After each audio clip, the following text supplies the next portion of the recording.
Imagine this. You wake up in a small, sterile room. The walls are white, the floor is cold, and the air smells faintly of antiseptic. There's no window, no clock, no way to tell how long you've been here. The only sound is the faint hum of fluorescent lights above. You try to remember how you got here, but your mind is blank. Panic rises in your chest, but you force it down. You're not alone. Across the room, a group of people sits in perfect silence. They're all dressed the same. Plain gray uniforms, identical haircuts, blank expressions.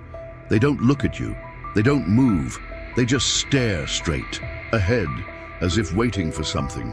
You try to speak, to ask where you are, but your voice catches in your throat. And then you notice it. A small black device embedded in the wall. It's emitting a low rhythmic pulse, almost like a heartbeat. The longer you listen, the calmer you feel. The panic fades. The questions stop. You sit down with the others, your body moving as if on autopilot. The pulse grows louder, filling. Your mind drowning out every thought. You don't resist, why would you? It feels good, safe. But deep down in a part of your mind that hasn't been silenced yet, a question lingers. Is this freedom, or is this a cage? This is not a nightmare. It's a metaphor, a chilling reflection of the world we live in. Every day, we surrender pieces of ourselves to fit in, to belong, to avoid standing out.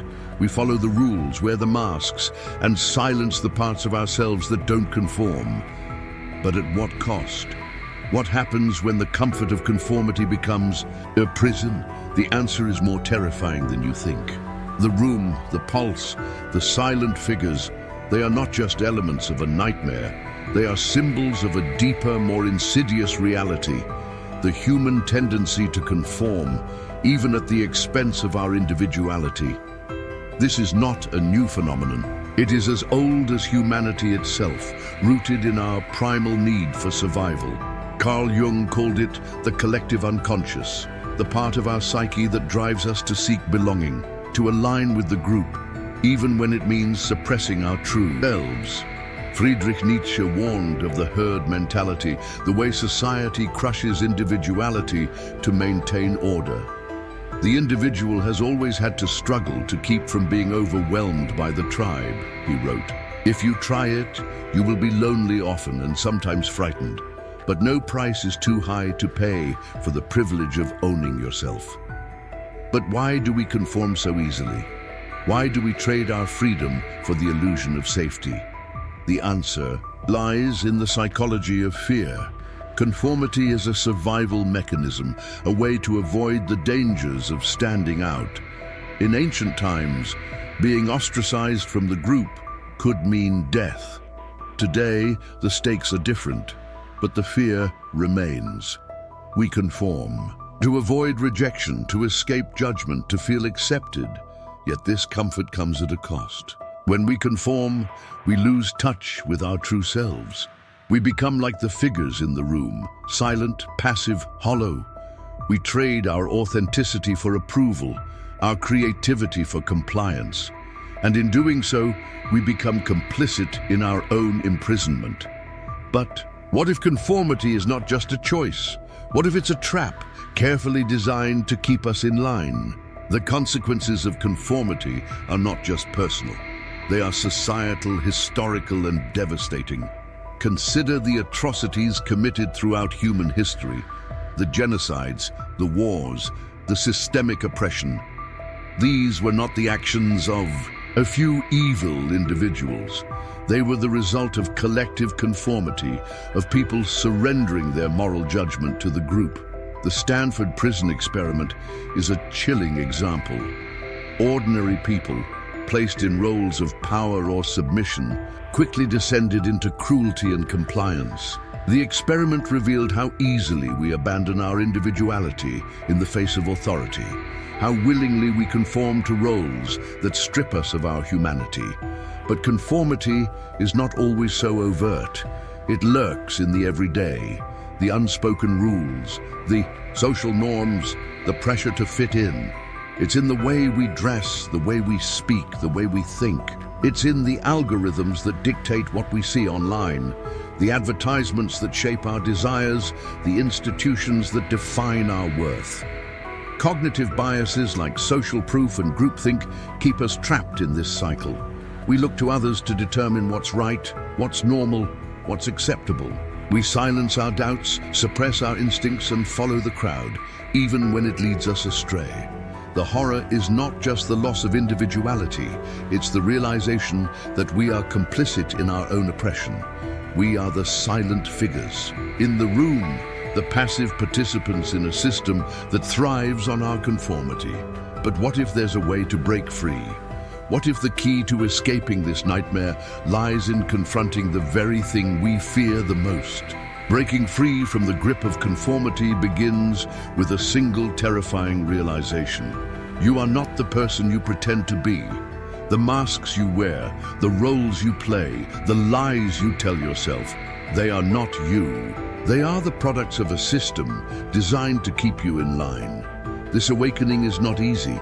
It requires courage, honesty, and a willingness to face the unknown. Viktor Frankl, a Holocaust survivor and psychiatrist, understood this better than anyone. In Man's Search for Meaning, he wrote, "When we are no longer able to change a situation, we are challenged to change ourselves." Frankl's insight reveals the transformative power of perspective. By embracing our suffering, we can transcend it. The first step is to question everything. Why do you believe what you believe? Why do you do what you do? Are your choices truly yours, or are they shaped by the expectations of others? This process is uncomfortable, even painful. It forces you to confront the parts of yourself you've been avoiding, the fears, the doubts, the desires. But in this confrontation lies the possibility of freedom. When you stop conforming, you start living. You reclaim your individuality, your creativity, your authenticity. You become the author of your own story rather than a character in someone else's. History offers glimpses of those who have walked this path. Figures like Socrates, who questioned the status quo even at the cost of his life. Like Rosa Parks, who refused to conform to an unjust system. Like every artist, thinker, and rebel who dared to be different. But this awakening comes at a cost. To see the truth is to lose the comfort of ignorance. It is to realize that the world is not as it seems and that the greatest horrors are often the ones we create ourselves. The question is, are you ready to face the darkness? Here is the ultimate truth, the revelation that will haunt you long after you've heard it. The comfort of conformity is a lie. It is not safety, it is surrender. It is not peace, it is paralysis. It is not freedom, it is fear masquerading as security. The room, the pulse, the silent figures, they are not just elements of a nightmare. They are a mirror reflecting the world we live in. A world where individuality is sacrificed for approval, where creativity is stifled for compliance, where truth is silenced for the sake of the status quo. But the horror is not just the system, it is our complicity in it. Every time we conform, every time we silence ourselves, every time we choose comfort over courage, we reinforce the chains that bind us. We become the architects of our own imprisonment. The chilling truth is this: you are already free.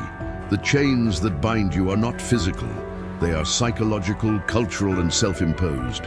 The key to breaking them lies not in escaping the system, but in confronting it, in questioning it, in refusing to conform, even when it's easier to comply. This is not a call to rebellion. It's a call to awakening. To see the world as it is, not as you've been told it should be. To reclaim your individuality, your creativity, your humanity. To live authentically, even when it means standing alone. But be warned, this path is not easy. It is fraught with uncertainty, with fear, with the constant pull of conformity. Yet in this struggle lies the possibility of true freedom. So, what will you choose? Will you remain in the room, lulled by the pulse, surrounded by the silent figures? Or will you take the first step into the unknown, knowing that the only way out is through? The choice is yours, but remember, the pulse is patient.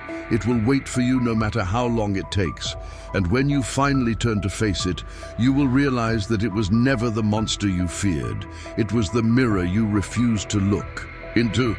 Now the question remains, what will you see when you finally dare to look?